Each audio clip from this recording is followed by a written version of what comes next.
네, JTBC 뉴스룸을 시작하겠습니다. 김정은 북한 국무위원장이 오늘 오전 중국 베이징에 도착했습니다. 김 위원장의 중국 방문은 이번이 네 번째입니다.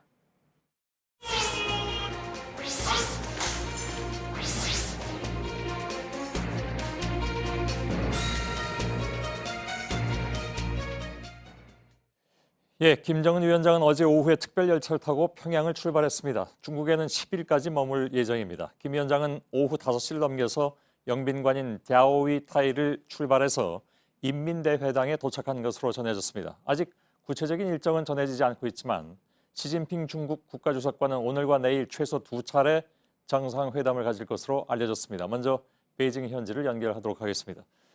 자, 지금 신경진 특파원이 베이징 시내에 나가 있는데 깜깜해서 잘 보이진 않습니다만 그쪽 뒤가 CCTV라든가 중국 무역센터가 있는 곳으로 알고 있습니다. 자, 오늘 8시면, 그러니까 우리 시간으로 8시면 그쪽 CCTV의 메인 뉴스가 시작이 되고 관련된 소식이 바로 나올 텐데 그 얘기는 조금 있다가 이제 소식이 나온 대로 바로 전해드리도록 하고요. 우선 오늘 현재 일정 베이징 도착 상황부터 좀 살펴볼까요?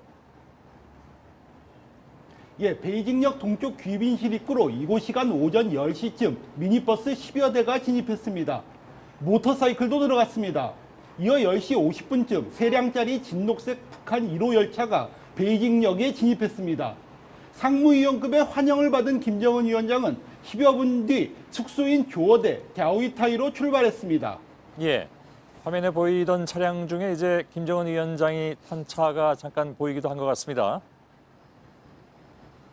JTBC 카메라에 찍힌 김정은 위원장 차량은 긴 벤츠 리무진입니다.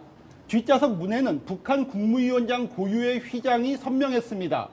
21대의 사이드카 호위와 교통통제를 받은 일행은 10km 거리를 8분 만에 주파했습니다. 오늘 오후에 이제 인민대회당에서 예정대로 네 번째 북중 정상회담이 진행이 된 거죠. 김 위원장의 오찬 상대는 아직 알려지지 않았습니다. 김 위원장 일행은 오후 4시 반 숙소를 출발해 곧 인민대회당에 도착했습니다. 4차 북중 정상회담에 이어 환영 만찬과 공연이 진행되고 있을 것으로 예상됩니다. 만찬사에 김 위원장 생일 축하도 담겼을 것으로 보입니다. 자, 중국은 이번 북중 정상회담의 핵심 의제를 뭐라고 설명을 하고 있습니까? 오늘 루캉 외교부 대변인은 브리핑에서 북중 간 전략적 소통을 강조했습니다. 북중 정상 만남은 양국의 전통적 우호라며 한반도 문제에서 중국을 긍정적 요인이라고 역설한 겁니다. 이와 관련 중국 관변 소셜미디어 매체인 뉴탄치는 3가지를 강조했습니다. 양국의 특수한 우호, 2차 북미회담 조율, 동북아 정세 변화입니다. 북중 정상이 수교 70주년을 축하하며 임박한 2차 북미 정상회담에 대응하는 전술과 미국 주도의 제재 해제, 평화체제 구축 문제 등을 논의한다는 의미입니다. 알겠습니다. 베이징에서 신경진 특파원이 전해드렸습니다. 자, 김 위원장은 중요한 고비 때마다 중국을 찾아갔죠. 이 때문에 북미 2차 정상회담 일정이 거의 결정된 것이라는 분석도 나오고 있습니다. 조택수 기자입니다.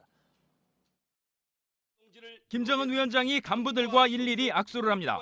특별 열차에 올라타 손을 흔듭니다.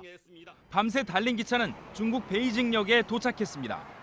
베이징 도착 전 선양역에서 숭타오 대외 연락부장 등의 영접을 받았습니다. 오늘 생일을 맞은 김 위원장은 당, 군, 정, 고위 간부들과 함께 중국을 찾았습니다. AP통신은 김 위원장이 시 주석과 함께 생일을 보내며 2차 북미 회담에 앞서 미리 입장을 조율할 것이라고 보도했습니다. 김 위원장의 방중 사실이 발표된 당일 미국은 중국의 역할을 기대했습니다. China has actually been a good partner in our efforts to reduce the risk to the world from North Korea's nuclear capability. 중국이 북한에 영향력을 행사해야 한다는 트럼프 대통령의 입장을 강조한 겁니다. 워싱턴 외교 소식통은 트럼프 대통령이 2차 정상회담 장소를 발표하겠다고 말한 다음 날 중국을 찾은 건 2차 회담이 멀지 않았다는 의미라고 했습니다. 김 위원장이 신년사에서 밝힌 것처럼 북미 협상을 중러와 연계한 다자구도로 끌고 갈 가능성을 탐색하는 방문으로도 풀이됩니다. 뉴욕타임스는 중국과의 동맹 관계를 과시하려는 신호라고 했습니다. 2차 북미 정상회담 개최와 별개로 성과에 대한 전망에선 신중한 기류로 읽힙니다. JTBC 조택수입니다. 예, 김 위원장의 이번 중국 방문이 과거 세 차례의 방중과 어떻게 다른 것인지 동선과 또 수행단의 면면을 짚어보면서 한번 알아보도록 하겠습니다. 김소현 기자가 나와 있습니다. 김 위원장 방중이 네 번째입니다 벌써. 근데 앞서 세 차례하고 다른 점이 있다면 어떤 걸까요? 네, 김 위원장은 이번에 첫 방중 때와 같이 특별 전용 열차를 타고 3박 4일 일정으로 방문했습니다. 예. 2차, 3차 방중 때는 예상을 뛰었고 전용기로 다롄과 베이징을 각각 1박 2일간 방문했는데요. 이번에 다시 열차를 이용해서 3박 4일간 방문하고 또 과거와 달리 초반에 공개한 건 형식을 갖춘 정상 외교임을 부각하기 위한 걸로 풀이됩니다. 예. 김 위원장의 중국 방문 일정 중에 혹시 알려진 게 있습니까? 네, 일단 곧 공개가 될 것 같은데요. 아까 나왔듯이 갸오위 타이와 인민대회당에서 정상회담과 오찬과 만찬을 이어가고요. 예. 1차 때는 중관춘에 중국 과학원을 찾아서 이설주 여사와 가상현실 기기를 체험하기도 했고요. 3차 때는 농업과학원을 방문해서 눈길을 끌었습니다. 예. 자, 아무튼 오늘 일정 이미 나와 있는 일정 외에는 지금 앞으로는 뭘 할 건지가 전혀 안 알려져 있는 그런 상황인 것 같은데 좀 예측이 되는 부분도 혹시 있나요? 네, 추정을 해보면요. 인민대회당 근처에서 진행 중인 개혁 개방 40주년 전시회를 둘러볼 수도 있고요. 예. IT 기업이 몰려있는 왕징 소호 지역도 예상 방문지로 거론됩니다. 또 베이징을 벗어나서 텐진 등을 방문할 거란 관측도 나옵니다. 예. 그리고 가는 장소도 그렇지만 누구와 함께 갔느냐가 사실은 이번 중국 방문의 성격을 좀 알려줄 수도 있을 것 같은데 어떻습니까? 네, 이번에 김 위원장은 북한의 최고위층과 함께 방중을 했습니다. 예. 김영철 통일전선부장, 이수용 당 부위원장, 이용호 외무상 이 세 명은 싱가포르 북미 정상회담에도 배석한 인물들인데요. 그렇죠. 김영철 통전부장은 폼페이오 미 국무장관의 협상 파트너죠. 또 이용호 외무상은 지난해 9월 유엔 연설에서 제재 완화의 필요성을 역설했습니다. 예. 물론 동생도 이번에 같이 갔겠죠. 예, 그렇습니다. 예. 일단은 수행한 박태성 노동당 부위원장은 지난해 친선 참관단을 이끌고 중국의 경제 현장을 찾았던 북한의 과학 교육 책임자입니다. 예. 또 평양 정상회담 때 남북 군사 합의서에 서명했던 노광철 인민무력상의 동행은 군사 협력도 논의의 대상임을 보여줍니다. 또 그렇군요. 앵커께서 말씀하셨듯이 북한 매체가 공개한 영상을 통해서 김 위원장의 동생인 김여정 제1부부장이 같이 간 것도 확인이 됐습니다. 예, 알겠습니다. 여기까지만 좀 정리하도록 하겠습니다. 김소현 기자였습니다. 수고했습니다. 예, 그런데 김정은 위원장의 이번 중국 방문은 JTBC 취재 결과 지난달 초부터 미리 계획돼 있었던 것으로 파악됐습니다. 북한의 매체들도 김 위원장의 중국 방문 소식을 이례적으로 신속하게 알렸습니다. 박현주 기자. 김정은 위원장의 방중이 계획된 시기는 한 달여 전이었던 걸로 전해졌습니다. 박종철 경상대 교수는 외교 소식통을 인용해 김정은 위원장의 방중은 지난달 초에 이미 잡힌 것이라고 말했습니다. 북미 정상회담과는 별도로 먼저 잡혀 있었던 겁니다. 비핵화 협상이 더딘 상황에서 중국과 평화협정 추진 방안 등을 논의하며 돌파구를 찾으려 했다는 분석도 냈습니다. 일각에선 북한이 2차 북미 정상회담에서 꺼낼 비핵화 방안에 대해 중국에 설명하기 위한 차원이란 해석도 나옵니다. 미국하고 빅딜을 지금 추진하려고 하는 것 같고 상당히 중요한 노력을 하려고 한다. 중국의 지지를 획득하려고. 북미 사이에 탑다운 방식으로 비핵화談判이 이뤄지는 상황에서 중국이 소외되는 걸 막기 위해서란 겁니다. 북한 매체들은 김 위원장이 베이징에 도착하기도 전부터 소식을 전했습니다. 최고 용도자동 측에서는 환송 나온 간부들과 인사를 나누시고 전용 열차에 오르시었습니다.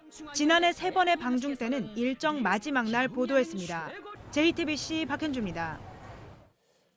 예, 김정은 위원장의 중국 방문이 어떻게 성사되는 건지 조금 전 리포트에 나오셨던 박종철 경상대 교수와 짧게 한 3, 4분 정도만 좀 얘기 나누도록 하겠습니다. 어서 오십시오. 예, 안녕하세요. 예. 지난달부터 미리 계획이 되어 있다라는 것을 어디서 들으셨습니까, 실례지만? 예, 제가 지난달에 중국의 관방의 지인들과 그 학술회의를 하는데 예. 아마 다음 달쯤에 김정은 위원장이 방문을 할 것이다 이야기를 하고 예. 크게 그 몇 가지 중요한 포인트가 있었습니다. 물론 이제 지금 설명했듯이 북미 정상회담을 앞두고 이제 중국으로부터 경험과 지혜를 구하는 것이 하나의 중요한 목표가 예. 될 것이고 그 이외에 2018년 12월은요 중국의 개혁 개방 40주년을 맞는 해입니다. 그다음에 또 하나는 현재 북한은요 중국과 러시아를 통하여 제재를 완화하는 방안을 연구하고 있는데 그런 방안을 갖다가 중국과 협의를 했습니다. 내일 방문하는 지역도 아마 텐진의 비나이 신취라는 지역을 방문할 것 같은데요. 텐진 아까 조금 전에 김소연 기자가 얘기하긴 했는데 거기가 빈하이 신취입니다. 빈하이 신취가 뭐 하는 데입니까? 예, 예를 들어서 우리나라의 송도 신도시처럼 에코시티라고 해가지고요. 그 생태 환경 친환경 도시가 되는데 지금 그 북한 전체가 건설 현장화되어 있습니다. 평양만이 아니라 이제 원산의 갈마지구가 굉장히 유명하게 잘 나와 있고 또 이번 신년사에 3지연 개발을 하겠다. 또 제가 지난주에 그 북경과 단동을 갔는데요. 신우주를 보면 신우주도 전체적으로 도시가 다시 개발이 되고 있습니다. 그런가요? 이러한 도시 개발을 갖다가 내일은 그 천진에 가서 이 참관을 하지 않을까 이렇게 보입니다. 이미 지난달에 계획돼 있었다라는 것도 그쪽 학자를 통해서 들으셨다고 했고요. 그게 그쪽 학자들이 쉽게 알 수 있는지도 제가 잘 모르겠습니다만 아무튼 들으셨다고 하니까. 그리고 내일은 일정은 사실 지금 전혀 공개가 안 되고 있는데 그렇게 딱 찍어서 말씀하실 수 있는 걸까요? 뭐 대체로 그렇게 제가 이렇게 파악을 하고 있습니다. 알겠습니다. 뭐 정확하게 흔히 저희가 얘기하는 소스라고 하는데 취재원을 정확하게 밝히시긴 좀 어려운 상황인가 보죠. 취재원이 뭐 특별히 학술 대회에서 만난 학자들이기 때문에 뭐 특별한 그런 소스는 아닙니다. 근데 그런 걸 학자들이 다 압니까? 중국에서는? 뭐 그 지역에서 자기가 관련돼 가지고 그 지역을 사전에 답사를 했다거나 그렇군요. 그럴 수가 있습니다. 제가 그냥 따지려고 드리는 말씀이 아니라 좀 궁금해서 그랬습니다. 알겠습니다. 그러면 마지막 질문 드리겠습니다. 평양으로 돌아간 직후에 북미 정상회담 일정이 나올 가능성에 대해서 얘기가 나오고 있는데 혹시 그것도 그럴 가능성이 있다고 보시는지요? 그 오늘 대체로 한국이든 그 여러 나라 언론도 대체로 비슷한 이야기가 나오는데요.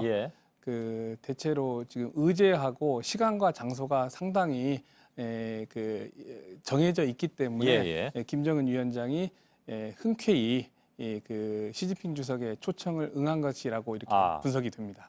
알겠습니다. 그건 뭐 좀 지켜보면 이제 금방 답이 나오겠습니다만. 경상대 박종철 교수와 함께 잠깐 얘기 나눴습니다. 고맙습니다, 오늘. 감사합니다. 미국 백악관이 2차 북미 정상회담 장소를 정하기 위해서 현장 답사를 했다고 CNN이 보도를 하고 있습니다. 백악관 측이 태국 방콕과 베트남 하노이, 또 하와이를 살펴봤다는 거죠. 지난달에 트럼프 미 대통령은 회담 장소로 3군데를 검토하고 있다고 밝히기도 했습니다. 백종훈 기자의 보도입니다.